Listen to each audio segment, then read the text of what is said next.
Have a conversation. If it's not changing, just fizzle out. Stop replying messages. You know, ladies, you know how you do it. So, yeah. What if one is dating a man that doesn't go to church but believes in God and prays? It's a big scam. There's nobody that really believes in God that doesn't go to church. It's just a scam. When people do that, what they're trying to tell you is that they don't believe in spiritual authority. They are too religious or too self-righteous. They feel we in the church are too carnal for them. He will give you a problem. He will give you a problem. If you believe in God, it is God that said we should have church. Church is not Pastor Tunde's idea. Is somebody get what I'm saying? And one church is not PT's idea. The concept of church is not a human idea. It's the same God you say you believe in that said everybody should go to church. He said don't forsake the assembling together of the brethren. So he must belong to a spiritual structure. He must. It's part of what Christianity demands, all right? Because if you go ahead and marry him, who will train your kids? That's what people don't think about. Do you know, most likely, even though there's a good part of you that will train your kids spiritually, but most likely other people minister to your kids. Everywhere I go, a lot of my friends' children always are drawn to me. They come to me. And I respect that because I know that there are things they might not be able to tell their dad. But they can tell me. Everywhere. Even yesterday, I went to one of the big marriage ministries guy's house event. His kids just came, they hugged me, everything, they exchanged numbers, they said, oh, they love me. Young children. And I took it seriously because I know that their father is going about ministering everywhere. Somebody else needs to minister to their own kids. We are ministering to somebody's kids now. Somebody will minister to my kids. So that's why we must all belong to churches. We must all tithe. Because that's how we keep ministry going. So when you have people that have those mentality, I'm not going to go, I'm not going to tithe, they don't understand the global picture. Because somebody will minister to your kids one day. 2 of you won't stay in that your parlor. Morning devotion is not the same as somebody teaching. It's like you saying you want to teach. You call you a doctor, you want to teach your child to be a doctor without him going to medical school. It's doable, but that's not really how doctors are trained. Same thing with your spiritual life. You can have morning devotion with your kids, but somebody needs to be in a church service and teach your kids the word of God. Let them mix with other Christians. And if you're not tithing, you're not belonging to a church, who's going to do it? If everybody thinks like you, there will be no church.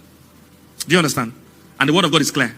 If you really honor God, God himself has said, go to church. Belong to a church. If you don't like the church around you, find one. If you can't find one, start one. Yes, and the church mustn't have a big name and mustn't have a tent and a compound. It can be church in your house, but it has to be structured. There has to be structured teaching and ministering to people. And if it's being done well, it will outgrow that house and come to a tent. So you must be in the church last. Yes. Okay, so we'll have 2 more questions so we can round up. Mm-hmm. We'll take one from a lady and one from a guy. That's fine. Okay, so this is from a guy. Mm-hmm. Is it okay to marry a woman with a lot of body count? Okay. That's the question. I thought there was more. We'll go to the end. There's no rule. All of us have done crazy things before we got married. So I would even advise you, don't over-investigate those things. Human beings don't understand. Life, may God just be giving us wisdom on time. There are things people do that they think that is nice. You don't want to hear everything. I learned this one as very young in the Lord. It's not everything you want to hear. There are things, perhaps say, guard your heart. It's you that will guard your heart. Many years ago, I had a staff that was to give us trouble in the office in when we were a young ministry. Great, very gifted guy, but he was very troublesome. After a while, we knew that we couldn't keep this guy. We had to let him go. So I told my associate pastor that was the admin, you have to let this guy go. So really, give him a letter to let him go. So he fired the guy. And the next week or the next day, the guy wrote stinkers, letters to every staff in the church office. It's not just the pastor that fired him. Everybody, even you front desk, even everybody, nothing concerns you no matter how, you got a letter. So when I came to the office that next day, they were all showing me the letter from front desk. So see letter this guy wrote, so he blasted me. So everybody had a blasting letter. Everybody, I kid you not. We're not so much in the office then, but everybody had. So they now brought my own that, hey, this is the one he said we should give you. I took my own. Till tomorrow, I don't know what was in that letter. I took it exactly the way it was and put it in the dustbin. I didn't read it. Not just because what will be there will annoy me, but what will be there will poison me and affect me. If you think words don't count, you're joking. The whole Bible are words. That's what has kept this faith for 2000 over how many years. The words count. Words will affect you. When people talk about you, don't go ask what they say. If it's something negative, you don't even need to hear. It frees your mind. Because you hearing it, you will now be battling forgiveness. I didn't read that letter. Do you know what? Many years after, that guy came back to do something with us as a church. Everybody was struggling relating with him, except me. I was the only one laughing with him. You know why? I never heard what he said about me. Every other person was struggling. This guy that's I'm a fool. He's one that we're not doing something with. Everybody was struggling. I didn't have any issue talking to him because I never heard or read what he said about me. So if you want to marry somebody, check who they are today. Check if they've really disconnected from their past life. Don't go and start saying, well, give me all the list of all the men you slept and where you slept with them and what position you just tie. You don't need that information. Even though your mind is craving to know, trust me, it doesn't want to know. All right? Stay with the standard things. Are you still in touch enough with your exes? Have you broken up with these guys? Who are the ones I need to know about? Who are the ones I don't need to know about that we never know? So basic stuff like that is what you need. So don't go and ask. Then, can you marry a woman with medical? If she has changed. If she has changed today and she's a good woman and she's really healed from that lifestyle, there's nothing wrong with marrying her. You can even marry people that are single moms. You can marry any. Those things are not. You can't use people's past to judge who they are today. Deal with who the person is and make sure they've actually cut off from that lifestyle. So that's what the issue is. Sometimes these people have not cut off from that lifestyle, from their old friends and from their old boyfriends. Those two people are the people Satan will use to drag them back into that lifestyle. So if they're really born again and they've cut off, they need to cut off from the friends that carried them to that life or encourage that life. They need to cut off from the men or women, depending on who you're talking about, that they were sleeping with. They need to cut off from. Properly cut off. That's block and delete. Yes, no connection of any kind. I see mad people these days, PT. People that are married and they're keeping touch with their exes that they had something physical with. That's the most stupid and, inconsiderate thing you can do to your spouse. You're putting them under tension. And you can say, but my mind is clean, but you don't know what the other person's mind is. So for decency, for common sense, please, when you've had a history with people, you give them proper distance, okay? Keep it. Don't bring them back into your space. That's not healthy. All right, but you can marry this girl if she's a good girl. All right. Thank you very much, sir. Our very last question. Mm-hmm. So permit me. I'm going to ask two, because there are Fire two down, people, I'm here. Yeah. Your rent is still counting as long as I'm here. Your rent so is still there are two people that ask similar questions. Mm-hmm. I want to just ask two of them. Yes. So the first one says, my question is, why is it that married men are the ones that are so interested in me, and the young men that only come to play and have sex with me and go? That's the first person's question.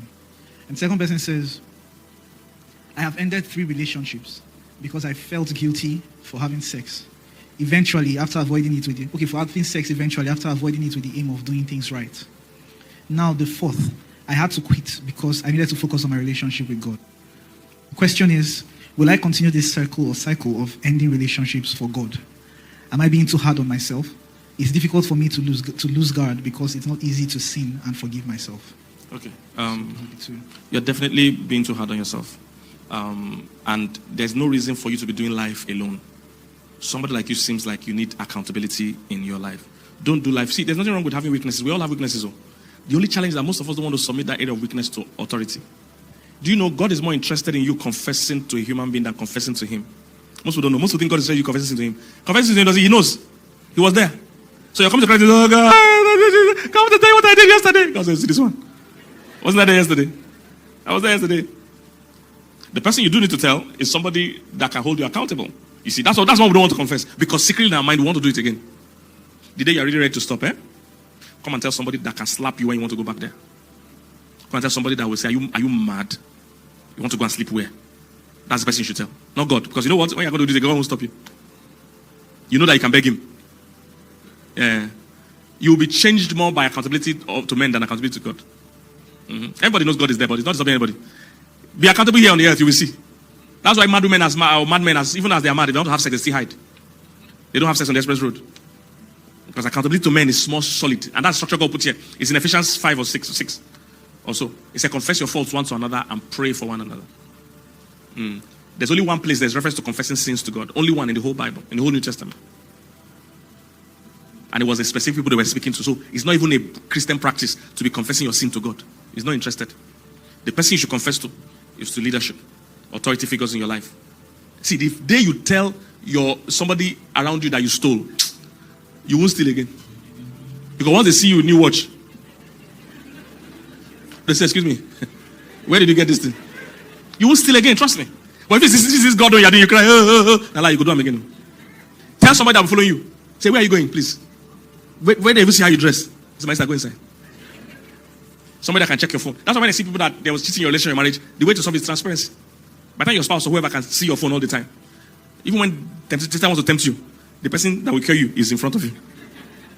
Because we all get tempted, we all get weak. Accountability will save you. So for you, that story I'm hearing, get somebody higher than you involved that can monitor your movement, monitor your relationships. When you're starting a relationship, all of us will have meeting. Not just you and the guy. Again, this is what I'm saying. Someone else date you. Say, okay, my pastor would like to talk to you. A guy that is seriously won't mind. One of you sit down, we'll discuss it. That this issue of sex, what's your view? Ask the man. Put microphone in his mouth. Tell us.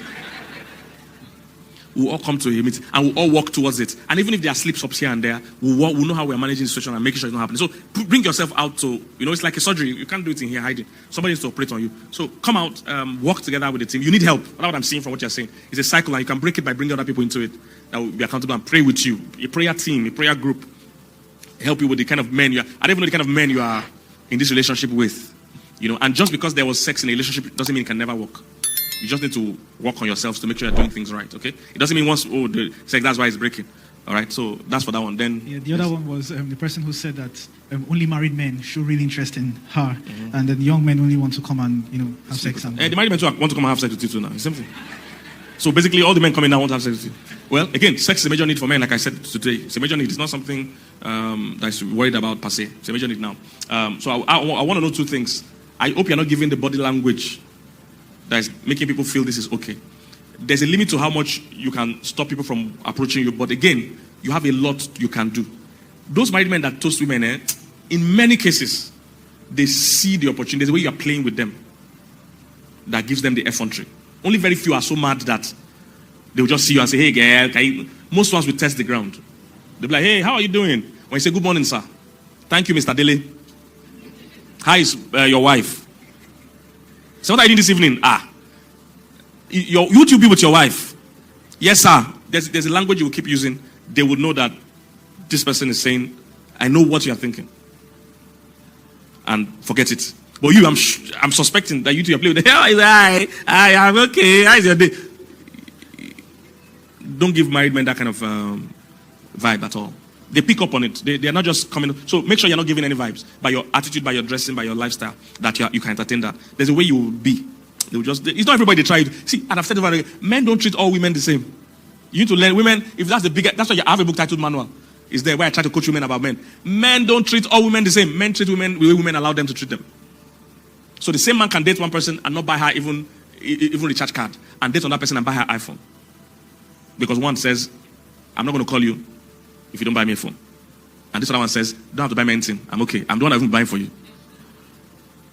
I'm not saying you're going to be begging men. I'm just trying to say that men don't treat all women the same. We don't know what you want until you tell us and insist. Do you understand, women? You're the one usually teaching men how to treat you. So you need to learn. All right? You need to learn. So don't give them the body language. And for the single ones to wasting your time, the quickly you know, see, this dating game is something you have to be doing fast. The faster you get people out of the way, you are seeing road. So, hey, how are you? Hi. Can I get your number? Yes. I'll call you this night. Yes. I'm doing that quickly so that after this night, I know that I need to block you. Quickly. If I know that, by one commission this night, I know that this one, now block and get you. So once you drop, I block you. Next person, next. Because the earlier we go through, we go meet the person who they find. But some of you are taking too long. You're taking 2 weeks to know that the guy is a loafer. No time. No time. 2 weeks, 2 months to know he's a loafer. After 8 months, you now find out, I don't think he's the type. 8 months, 2 months, in 8 minutes. You should know. You should have some key questions you ask.